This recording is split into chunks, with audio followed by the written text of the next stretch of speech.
দুজন মানুষ, দুজন ভিকটিম। রাজনৈতিক পরিচয়, জুলাইয়ের পরিচয়ের বাইরে যদি বলি, দুজন ভিকটিম বসে আছেন। তাদের বক্তব্য থেকে কিন্তু একটা কথা স্পষ্টভাবে পরিষ্কার, বাংলাদেশ একটি পুলিশি স্টেট হয়ে উঠছে। এখানে রাজনীতিবিদ কম, এখানে সরকার কম, এইখানে পুলিশ এবং গোয়েন্দা সংস্থারাই সরকারের থেকে বড় সরকার হয়ে উঠেছে। একটা রাষ্ট্র এভাবে চলতে পারে না। একটা রাষ্ট্র চালাবে রাজনীতিবিদরা, একটা রাষ্ট্র চালাবে সরকার, একটা রাষ্ট্র চালাবে জনগণের সার্বভৌম ক্ষমতা। পুলিশকে সার্বভৌম বানানো, গোয়েন্দা সংস্থাকে সার্বভৌম বানানো, বিভিন্ন সোকল ডিপ স্টেটকে সার্বভৌম বানানো, বিভিন্ন ধরনের এজেন্সি এম্বাসিকে সার্বভৌম বানানো, এই ধরনের কার্যক্রমকে বৈষম্য বিরোধী ছাত্র আন্দোলন তীব্রভাবে নিন্দা জানাচ্ছে।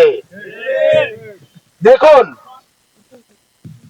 আজকে জুলাইকে বিভিন্নভাবে ভিলিফাই করা হচ্ছে। জুলাই যোদ্ধা হওয়া যেন এক ধরনের অপরাধ। গতকালকে একটা নিউজ দেখলাম, একটা ছেলের সাথে একজন টিটি খারাপ ব্যবহার করেছে। আপনারা জানেন যে বাংলাদেশের ভিতরে ট্রেনের ভিতরে এই ধরনের ঘটনা ঘটে। অনেক সময় টিকিট ছাড়া শর্ট ডিস্টেন্সে ছেলেমেয়েরা যায়, ইসে যায়। আমরা অবশ্যই বলি যে এদেরকে শাস্তির আওতায় আনা হোক, তবে নির্দিষ্ট নিয়ম মেনে, যেটা আসলে বাংলাদেশের আইনে আছে। সেই ছেলেটাকে যখন টিটি মামলা দিল, শাস্তি দিল, সেই ছেলেটা হলো গিয়ে এখানে প্রতিবাদ জানালো যে কেন এত বেশি শাস্তি দেওয়া হয়েছে বা করা হয়েছে। এই ছোট্ট একটা ঘটনা, এই ধরনের ঘটনা হরহামেশা বাংলাদেশে ঘটে না। বাংলাদেশের কোন লোকাল ট্রেনে নাই যে ট্রেনের ভিতরে এরকম 20টা ঘটনা প্রত্যেকটা ট্রিপে ঘটে না। সেইখানে নিউজ করা হলো কি, ছাত্র পরিচয়ের টিটির সাথে হলো গিয়ে অসদাচরণ বলে। টিটিকে কি বলা হয়েছে, আমরা দেশ স্বাধীন করেছি, আমরা কেন ভাড়া দিতে যাব। এই যে মিডিয়া ন্যারেটিভ, আপনারা ফ্রেমিং এর জিনিসটা একবার দেখেন। বাংলাদেশে যারাই লোকাল ট্রেনে ট্রাভেল করেন, যারাই করেন, তারা জানেন এরকম 10টা 20টা ঘটনা প্রত্যেকটা বগিতে ঘটে। এইরকম একটা ঘটনাকেও জুলাইকে ভিকটিমাইজ করার জন্য, জুলাইকে হলো গিয়ে তার ক্রেডিবিলিটি নষ্ট করার জন্য এই ধরনের ন্যারেটিভ সেট করা হচ্ছে, এবং মেইন স্ট্রিম অনেকগুলো মিডিয়া এই ধরনের ন্যারেটিভ সেট করছে। আমরা সন্দেহ করি মিডিয়ার ভিতরে ফ্যাসিবাদের কিছু দোসর ঘাপটি মেরে বসে আছে, যারা আওয়ামী লীগের ফান্ডিং এ এই ধরনের অপচেষ্টা করছে।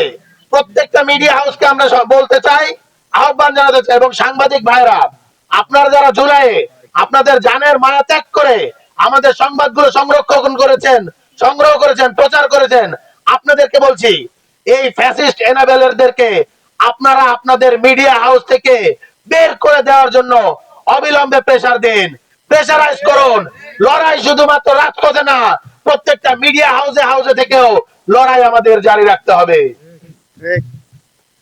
দেখুন, এই মেহেদিরা, এই সুরভীরা, এই যুগের প্রীতিলতা এবং সূর্য সেন, তারা তাদের জুলাইয়ের গল্প বলবে, তারা তাদের জুলাইয়ের অভিজ্ঞতা বলবে। জুলাই কিন্তু দুইটা পক্ষ ছিল, একটা গণহত্যাকারীদের পক্ষ আর একটা আজাদির পক্ষ। আজাদির পক্ষ যুদ্ধে জিতেছে, লড়াই করেছে। হাসিনা এই বাংলাদেশকে জুলাই একটি গণহত্যার পর্যায়ে নিয়ে গিয়েছিল, জুলাইকে একটি গৃহযুদ্ধের পর্যায়ে নিয়ে গিয়েছিল। এই জিনিসটা আপনারা কখনোই ভুলে যান না।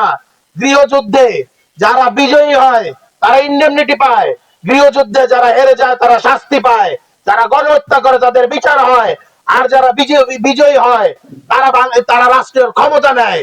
বরঞ্চ দেখা গিয়েছে ছাত্ররা তো রাষ্ট্রের ক্ষমতা নেয়নি, তারা রাষ্ট্রের ক্ষমতা যে এক্সপার্টদের হাতে তুলে দিয়েছিল, সেই সো কল্ড উপদেষ্টারা এখন জুলাই সহযোদ্ধাদেরকে, জুলাই আন্দোলনকারীদেরকে চেনে না।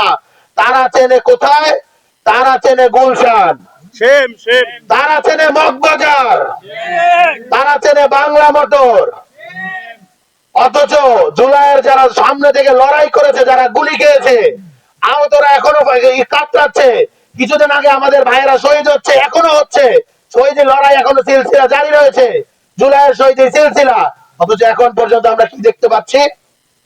উপদেষ্টারা এক একজন, আমরা শুনতেও পাচ্ছি, তারা সেফ এক্সিট নেওয়ার জন্য বিভিন্ন দরবারে আসলে এখন সাড়া দিচ্ছে।